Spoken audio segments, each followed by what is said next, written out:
तीन तीन धुरंधर पहलवान कूद चुके हैं अखाड़े में। जी हाँ, दिल्ली अखाड़े में। जैसे 2025 का जो चुनाव आ रहे हैं, विधानसभा चुनाव, जिसमें तीन तीन धुरंधर पहलवान अपनी अपनी कामों की एक दूसरे पे उछालने की लड़ियां लगाए हुए हैं। तो दोस्तों, आप देख रहे हैं प्रेम फैमिली चैनल। वीडियो अच्छी लगती है तो शेयर और सब्सक्राइब करें, लास्ट तक बने रहें। अगर फर्स्ट टाइम है तो फिर सब्सक्राइब कर लें। आज इन्हीं विषयों पे चर्चा करते हैं और नज़र डालते हैं, समझते हैं थोड़ा। लास्ट तक बने रहिए। जैसे कि मोदी साहब की 3 जनवरी को पहली रैली थी, जिसमें कुछ लोगों को कुछ फ्लैटों की चाबी दी। चाबी देते देते बाकी उसके बाद जनता के लिए, बाकी जनता के लिए कोई स्कीम का ऐलान या कोई घोषणा, या फिर जनता को आने वाले चुनाव में या पीछे जो जीते हैं मोदी जी को, जो वोट दिए हैं जनता ने, उसके लिए कि मैंने पीछे ये करा और आज इस साल ये करा और अगली साल में ये करने वाला हूँ, 2025 का और चुनाव जिताइए तो मैं ये करने वाला हूँ, ऐसा कोई भाषण नहीं दिया।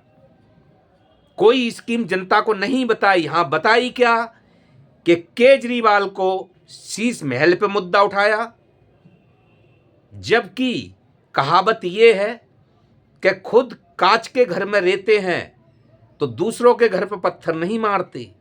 लेकिन मोदी जी हैं, मोदी जी तो मोदी जी हैं।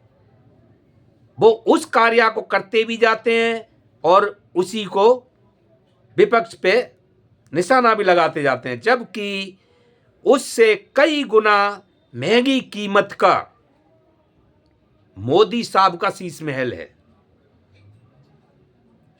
केजरीवाल से कई गुना कीमत का मोदी साहब का शीश महल है।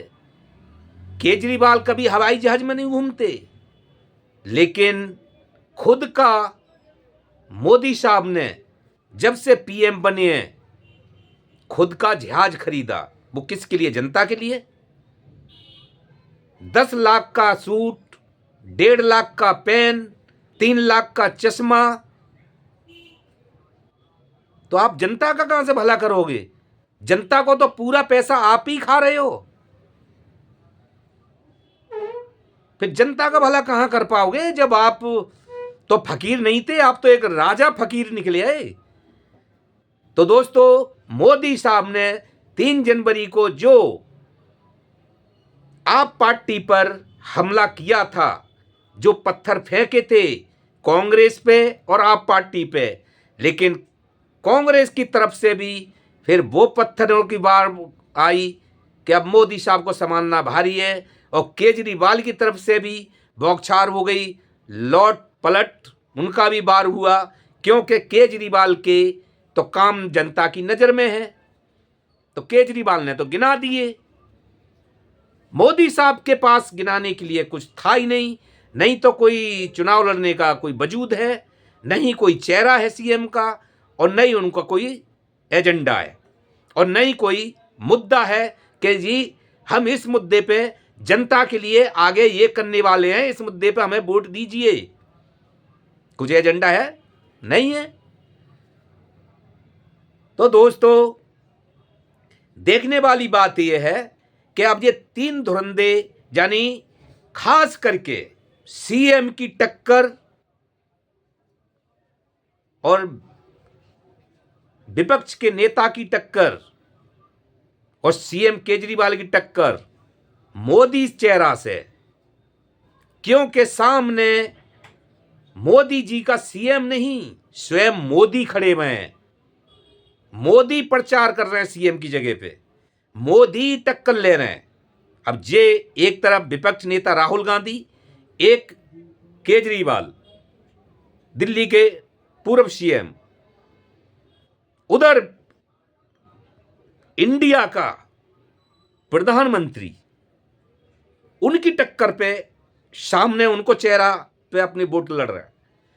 ये सोचने वाली बात है कि सीएम हो तब भी सही है, प्रचार खुद क्या गली गली मोहल्ले मोहल्ले और ये सब पीएम को शोभा देता है। अरे मनमोहन सिंह जी भी तो थे प्रधानमंत्री, कभी इस तरह से नहीं उतरे जनता के बीच में। केजरीवाल, राहुल गांधी, आप उसमें एक ही इनका वोट है। तो देखने वाली बात यह है कि इन दोनों के बीच में जो युद्ध है, इसमें मौका शायद क्या बीजेपी जीत पाएगी, भाजपा इसमें से इनके वोट बैंक में से क्या वोट निकाल पाएगी। दूसरी बात कि इन दोनों का वोट बैंक एक ही है, कांग्रेस का और आपका। ये आपस में ही एक दूसरे का खेल बिगाड़ रहे हैं। भाजपा इसमें फायदा ले सकती है, तो भाजपा फायदा उठा सकती है। तो देखते हैं कि मोदी साहब वैसे तो आज की डेट में बैसाखी पे हैं, पीछे 2 बार पूरी बहुमत से भी रहे पीएम, जो खुद की उनकी अपनी बहुमत से एक मोदी सरकार के नाम से चल रही थी, 10 साल की पूरी बहुमत वाली सरकार चलाई है। फिर भी केजरीवाल ने दिल्ली में उनकी मोदी साहब की दाल विधानसभा चुनाव में तो नहीं पकने दी। तो दोस्तों, अब क्या देखने वाली बात यह है कि चुनाव टक्कर का है, क्योंकि राहुल गांधी पूरी पावर से, कांग्रेस भी उधर उतर पड़ी है, लेकिन नजर तो नहीं आ रहा है उनका कुछ जनता के बीच में। लेकिन हाँ, कुछ काट सकती है सीटें, और वो काट सकती है तो किसकी सीटें कटेंगी? आप पार्टी की, कांग्रेस की जो सीट कटेंगे की तरफ वोट जाएंगे तो वो आप पार्टी के वोट होंगे। तो हर जगह मोदी साहब ने जो नारे लगाए 3 जनवरी को, उस पे जनता का भी आक्रोश तक बढ़ा था, गुस्सा फूटा था कि मोदी जी ने दिल्ली में क्या करा है, दिल्ली वालों को क्या कह रहा है।